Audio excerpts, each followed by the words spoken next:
ओम शांति। शिव बाबा के आज के महावाक्य हम सुनने से पहले 2 मिनट साइलेंस में बैठेंगे। मैं आत्मा कर्म बंधन मुक्त आत्मा हूँ। थोड़ी देर के लिए अपने सारे बोझ, सारे बंधन परमात्मा को सौंप दें और बिल्कुल हल्के हो जाएं। हल्की निश्चिंत अवस्था। मस्तक पर बैठा हुआ मैं तपस्वी राज ऋषि आत्मा हूं। इस शरीर की कर्मेंद्रियों का मालिक हूं। मैं शरीर का मालिक उस परमात्मा का बालक हूं।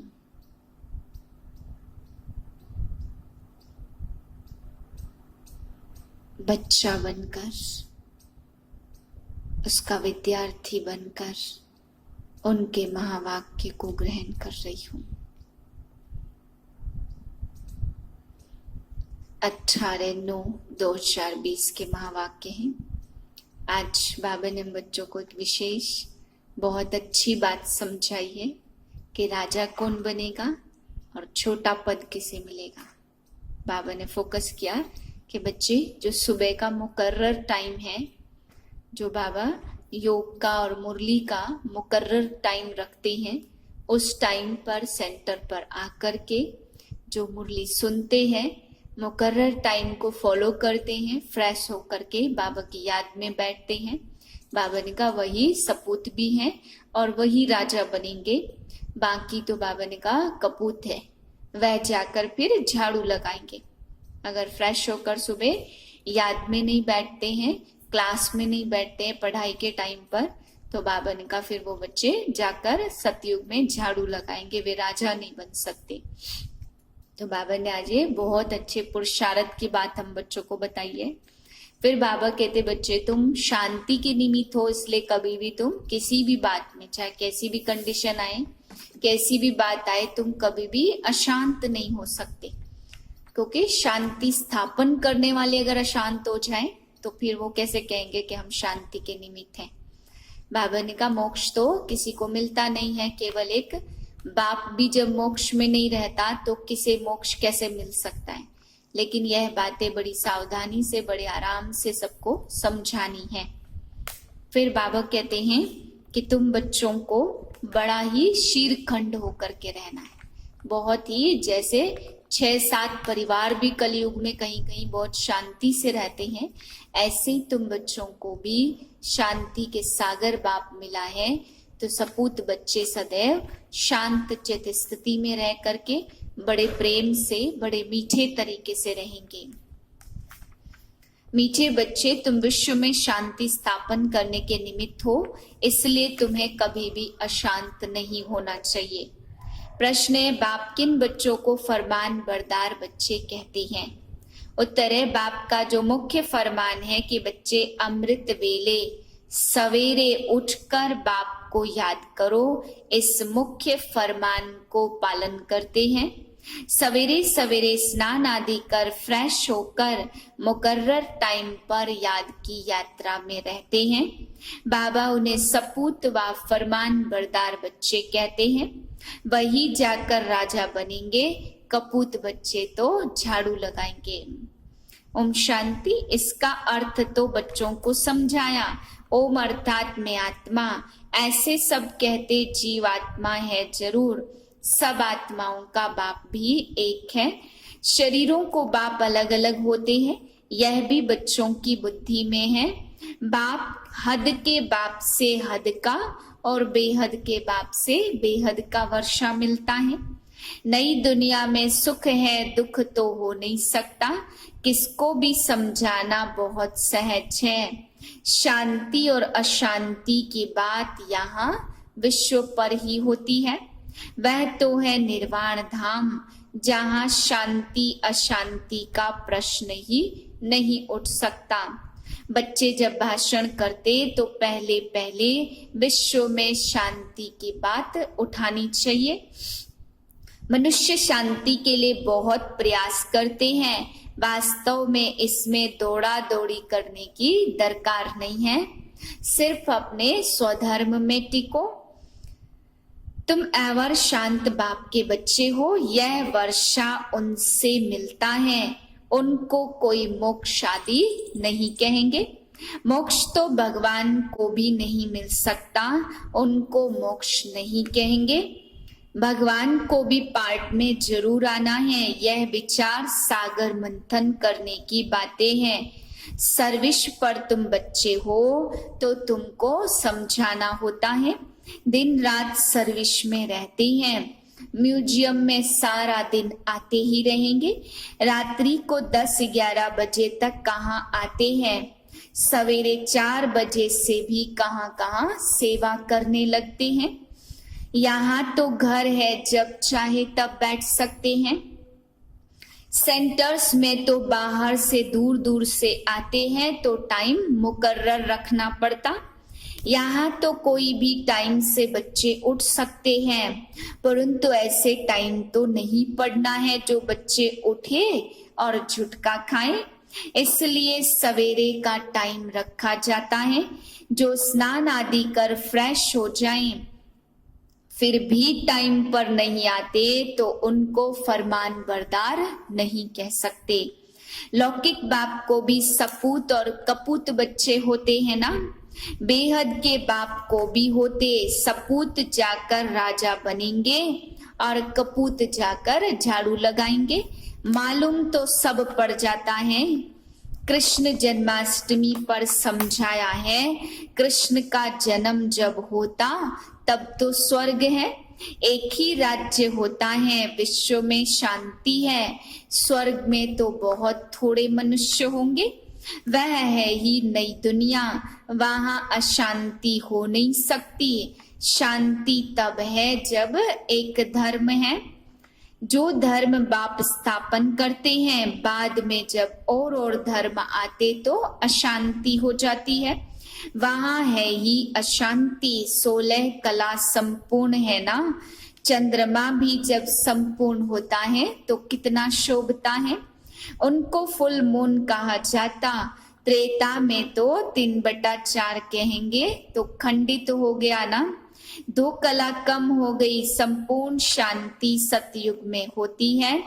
25% पुरानी सृष्टि होगी तो कुछ न कुछ खिटखिट जरूर होगी। 2 कला कम होने से शोभा कम हो गई। स्वर्ग में बिल्कुल शांति और नरक में बिल्कुल ही अशांति। यह समय है जब मनुष्य विश्व में शांति चाहते हैं। इनसे आगे यह आवाज नहीं था कि विश्व में शांति हो। अभी आवाज निकला है क्योंकि अब विश्व में शांति हो रही है।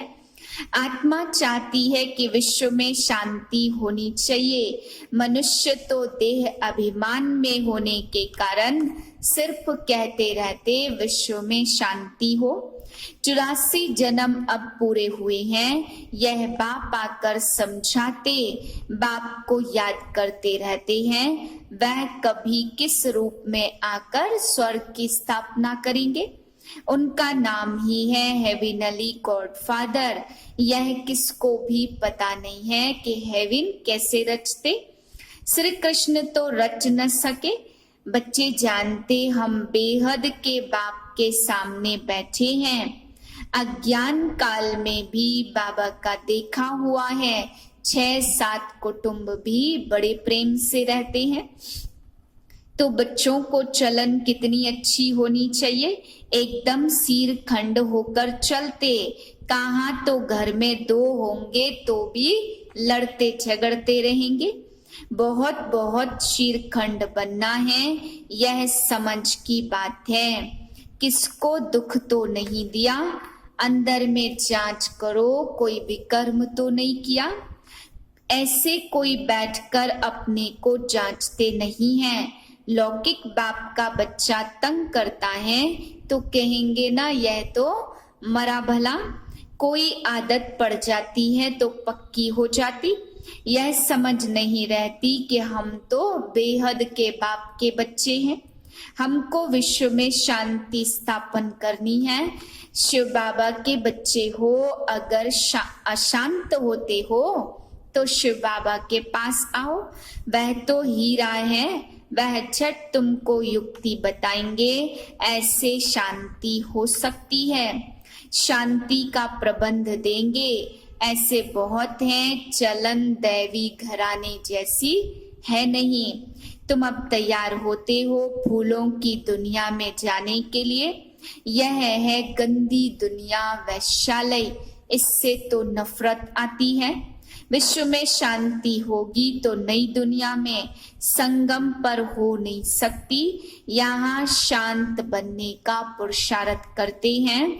पूरा पुरुषार्थ नहीं करते तो फिर सजा खानी पड़ेगी। मेरे साथ तो धर्मराज है ना। जब हिसाब किताब चुकतू होने का समय आएगा तो खूब मार खाएंगे।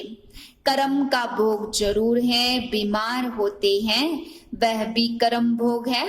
बाप के ऊपर तो कोई नहीं है। समझाते हैं बच्चे गुलगुल बनो तो ऊंच पद पाएंगे, नहीं तो कोई फायदा नहीं है। भगवान बाप जिनको आधा कल्प याद किया, उनसे वर्षा नहीं लिया तो बच्चे किस काम के। परंतु ड्रामा अनुसार यह भी होना है जरूर। तो समझाने की युक्तियां बहुत हैं। विश्व में शांति सतयुग में थी, जहां इन लक्ष्मी नारायण का राज्य था।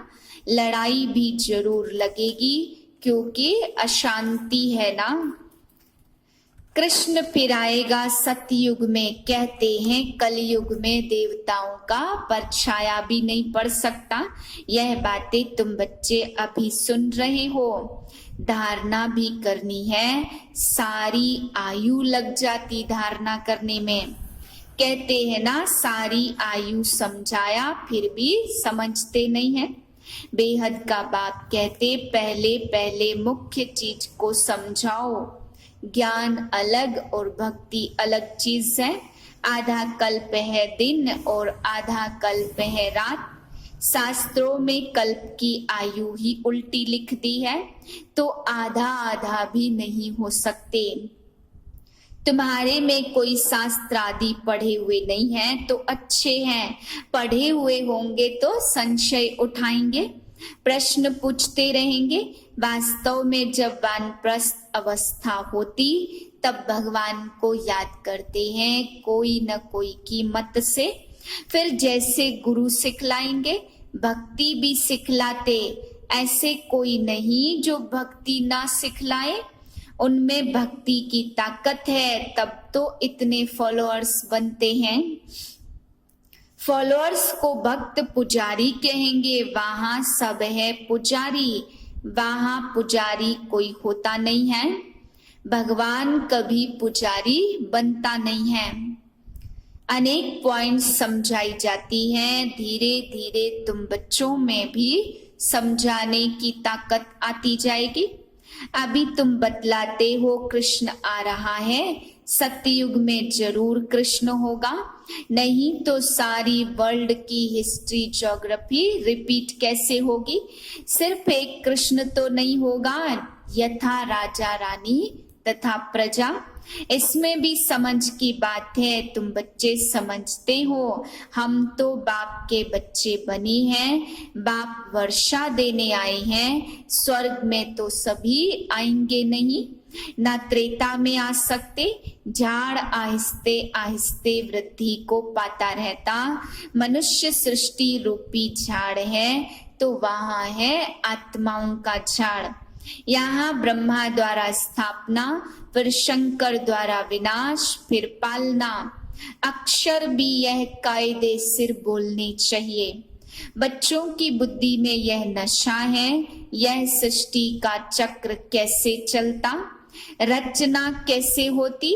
अब नई छोटी रचना है ना, तो यह जैसे कि बाजोली का खेल है। पहले शूद्र हैं अनेक, फिर बाप आकर रचना रचते हैं। ब्रह्मा द्वारा ब्राह्मणों की ब्राह्मण हो जाते हैं चोटी। चोटी और पैर आपस में मिलते हैं।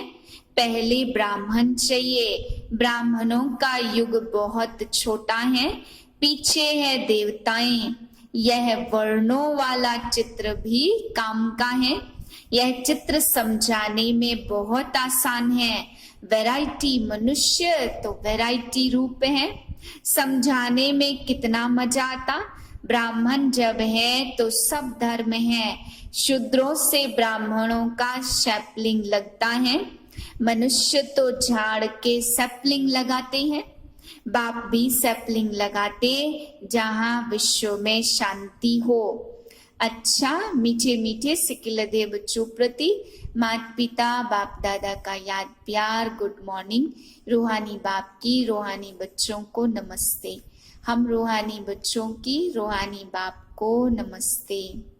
धारणा के लिए है पहली पॉइंट, सदा स्मृति रखनी है कि हम ईश्वरीय संतान हैं।